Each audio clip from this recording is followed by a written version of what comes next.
Welcome, curious minds, to another deep dive into a topic that, well, it touches every single one of us. Yeah.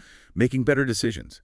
If you've ever looked back at a choice, big or small, personal, professional, and thought, what on earth was I thinking? Then you're absolutely in the right place. Today, we're cutting straight to the actionable core of a brilliant guide that unpacks not just why we make bad choices, but how to consistently make better ones. Precisely. We're diving into the essential takeaways from Decisive, Making Better Choices with WREP by Chip Heath and Dan Heath, published back in 2013. This deep dive isn't just a summary, it's really a toolkit. Our mission is to illuminate those common psychological traps that consistently derail our judgment. And, crucially, arm you with a proven four-step process to navigate choices with more clarity and confidence.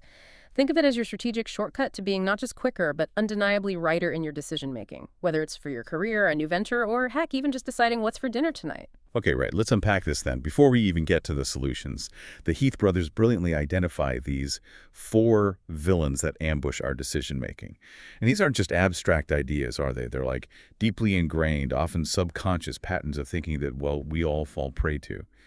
Understanding them is truly the first step to conquering them, I suppose. It's a foundational insight, really. Recognizing these inherent biases gives us a huge advantage. If you can see why decisions so often go sideways, you're already halfway to making them succeed.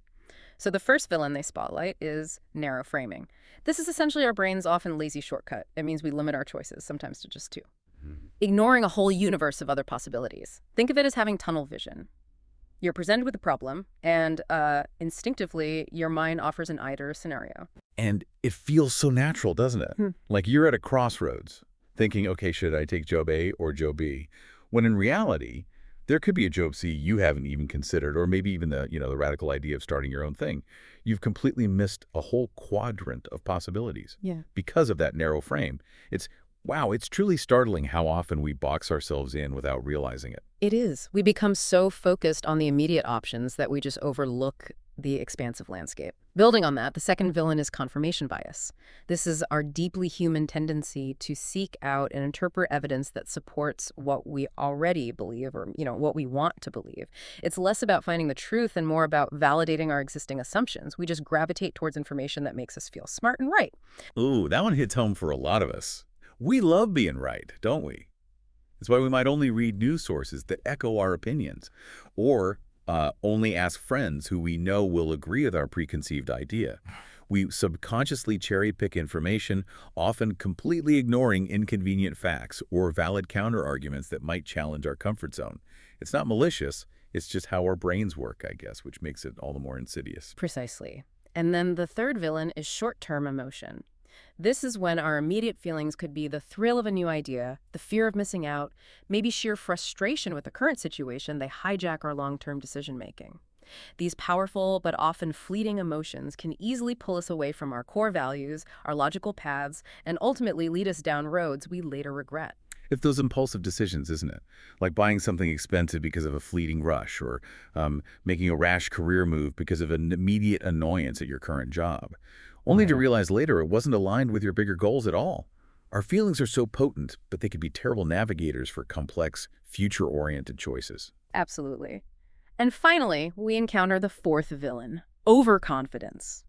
This is the belief that we know more than we actually do, leading us to underestimate risks, or maybe overestimate our chances of success. It's the "I've got this, nothing can go wrong" trap.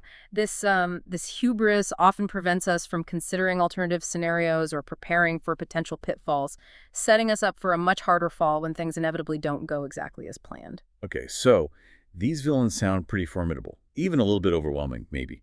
But the truly good news is that the Heath brothers developed this brilliant four-step framework to counteract them. It's called WREP. And it's not about eradicating these biases. That's probably impossible, right? Yeah. But about building a system to sort of mitigate their influence. And the very first defense against that narrow this or that thinking is widen your options. Right. This isn't just about finding more choices. It's about fundamentally changing the lens through which you see your problem. That's the core idea, yes. Narrow framing makes us feel trapped, often because our brains default to those limited either scenarios. Widen your options challenges that innate human tendency, forcing us to, construct a wider universe of possibilities, even when we think there are none. The book offers some really powerful strategies here, like multi-tracking, which means actively considering multiple distinct options simultaneously rather than getting fixated on evaluating them one by one. It's like having several irons in the fire, making sure you don't overcommit mentally or emotionally to a single path too early. That's so important. Instead of just comparing Job A and B, you might interview for C, explore starting a side project, and maybe consider additional training. All at the same time. You're not picking one, you're exploring many. And another technique that really resonated with me is asking, what would I do if this option were unavailable? Like, if Job A and B suddenly vanished, what would you truly consider? That simple question is such a powerful disruptor. It forces you to think creatively, pushing you beyond your initial limited choices, and often unearths genuinely novel solutions. The Heath brothers found this strategy is particularly potent in business, dramatically improving strategy and innovation by making teams explore more diverse solutions right from the outset. It's about consciously breaking free from those mental tunnels and embracing a wider, more expansive view of what's possible. Okay, so we've widened our options, refused to be trapped by limited choices, but simply having more options isn't enough if our understanding of those choices is based on, well, wishful thinking or our own biases. That brings us to the R&W wrap. Reality test your assumptions. This is where we really need to aggressively challenge what we think we know. It's our crucial weapon against confirmation bias. Exactly. This step is all about actively seeking disconfirming evidence. Don't just look for data that proves you right. Make an effort to look for data that might prove you wrong or challenge your initial hypothesis. It's counterintuitive for our brains, but it's vital for better decisions. And a particularly effective strategy highlighted is ooching, which basically means testing ideas in small, manageable steps. Instead of making a huge, risky leap, you conduct small, low-cost experiments to gather real-world data and see how things actually play out. Ooching. I love that term. It's brilliant. So instead of, say, quitting your secure job entirely to start a full-time business, you might ooch by trying out your business idea as a side hustle first.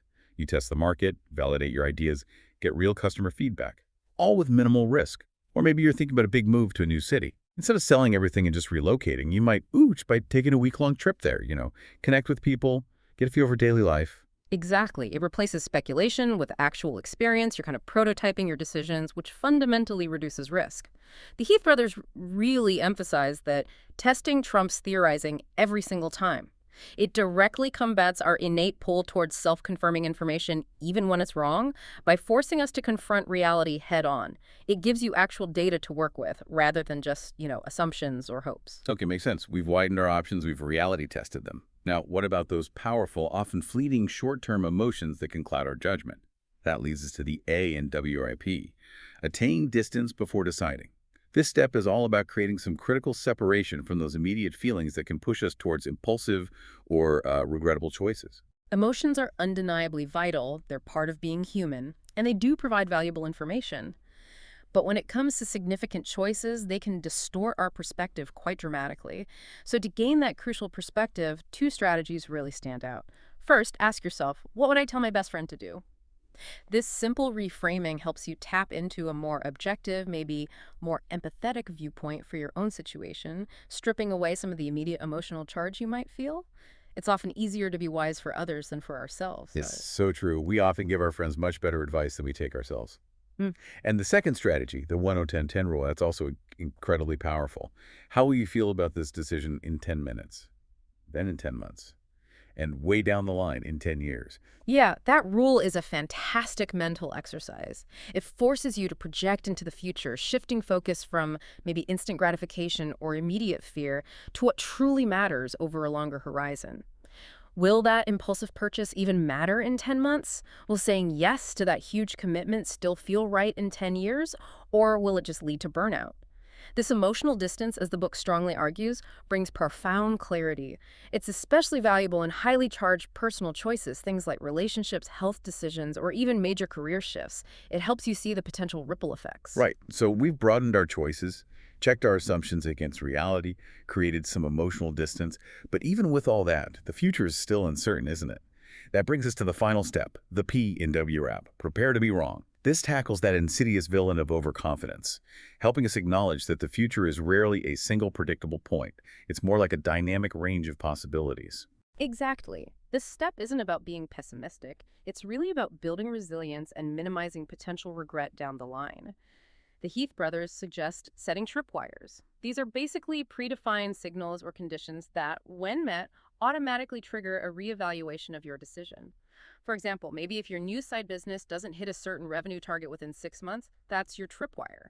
It tells you to pause and reassess rather than just blindly continuing to invest time and money. It forces you to plan not just for the best case scenario, but for a whole range of outcomes, including the less favorable ones. This is where humility becomes a true strength, isn't it? Instead of just assuming everything will go perfectly, you're proactively preparing for potential pitfalls. You're essentially creating an escape hatch or a reevaluation point before things go completely off the rails. You're building in flexibility. The book powerfully states, the future is not a point, it's a range. That mindset shift makes us much more adaptable and resilient when things inevitably don't go exactly as planned, because you've already considered multiple paths and planned for contingencies. It's like having a mental undo button or maybe a pivot strategy already in your back pocket. Precisely. It's about designing decision processes that are robust enough to handle uncertainty, acknowledging that even the best laid plans can encounter unexpected challenges. Tripwires prevent those boiling the frog scenarios, where problems escalate slowly and imperceptibly until they become catastrophic. They ensure you don't get stuck in a failing course of action simply because you've invested too much, or maybe because you're too overconfident to admit things aren't working out. So, okay, we've walked through the four villains: narrow framing, confirmation bias, short-term emotion, and overconfidence. And we've explored how the WRAP framework, widen your options, reality test assumptions, attain distance, and prepare to be wrong, offers this powerful, practical counter-strategy. It's truly a comprehensive toolkit for making better decisions in, well, pretty much every facet of life. Yeah, what stands out to me most from Decisive is that it doesn't just present abstract theories, it hands you an immediately actionable toolkit. The core insights are so clear. Simply recognizing those predictable biases is the crucial first step. Then, actively testing your assumptions, like through ooching, truly beats speculation and grounds your choices in real-world data. Gaining perspective, often through that emotional distance, brings clarity to even the most complex situations. And perhaps most counterintuitively, embracing humility and proactively planning for error actually makes you stronger, more adaptable, and infinitely more resilient in your decision-making process. And this isn't just about making huge, high-stakes corporate decisions, is it? It's about your everyday choices, big and small, personal and professional. It's about empowering you to avoid those "what was I thinking" moments and instead feel confident, not just in the outcome, but in the rigorous, thoughtful process you've used to arrive at a choice. As the Heath brothers remind us, being decisive is not about making quick decisions. It's about making the right ones. It's about quality and thoughtfulness, not just speed. Absolutely. This deep dive into Decisive truly underscores that better decisions aren't just a matter of luck or innate talent or even just gut instinct. They are a skill that can be developed, honed, and dramatically improved with practice. By consciously understanding the common pitfalls and diligently applying this practical yet profoundly simple rapid framework, you really can navigate complex choices with greater clarity, confidence, and ultimately far better outcomes in every area of your life. Couldn't agree more. So as you reflect on this deep dive, maybe consider this provocative thought. What small decision in your life right now, maybe even today, could benefit from just one step of the WRAP framework? Perhaps you could widen your options on a simple purchase you're considering. Just do a quick search for alternatives you hadn't thought of. Or maybe, before committing to a new routine, you could do a tiny ooch experiment.